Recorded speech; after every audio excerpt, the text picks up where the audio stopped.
Chers amis, bonjour. Regardez, c'est un excellent et joli moyen de décorer vos murs. C'est de la céramique, tout simplement. C'est peint à la main.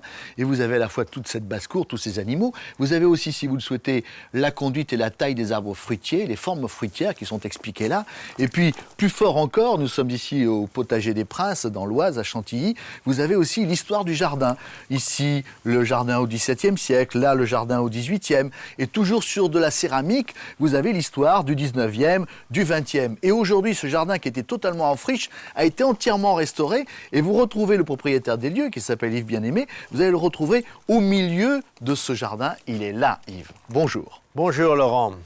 Vous voyez, vous, dans ce jardin dessiné au XVIIe par Lenôtre, Oui. j'ai voulu mettre un jardin à la française au centre pour augmenter les perspectives et terminer par deux allées obliques de charmilles de manière à agrandir le jardin. Les formes rectilignes, ce qui donne de l'espace à votre jardin. Pensez-y. Voici maintenant une autre forme, le jardin romantique. Oui, le jardin romantique, c'est le jardin qui sait épouser toutes les formes du terrain.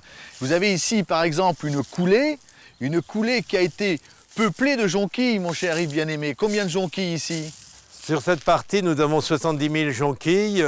C'est pour faire la fête de la jonquille qui se déroule en ce moment en hommage au Grand Condé, qui était le plus grand collectionneur au XVIIe des jonquilles. Passons maintenant au jardin japonais.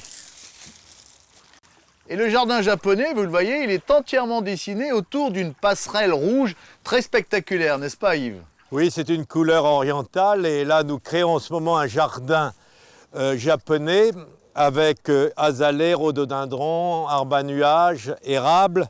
Alors naturellement, pour les azalées, nous mettons beaucoup de terre de bruyère. Nous avons fait des cuvettes en terre de bruyère avant de les planter. Merci beaucoup Yves. Au revoir à tous chers amis.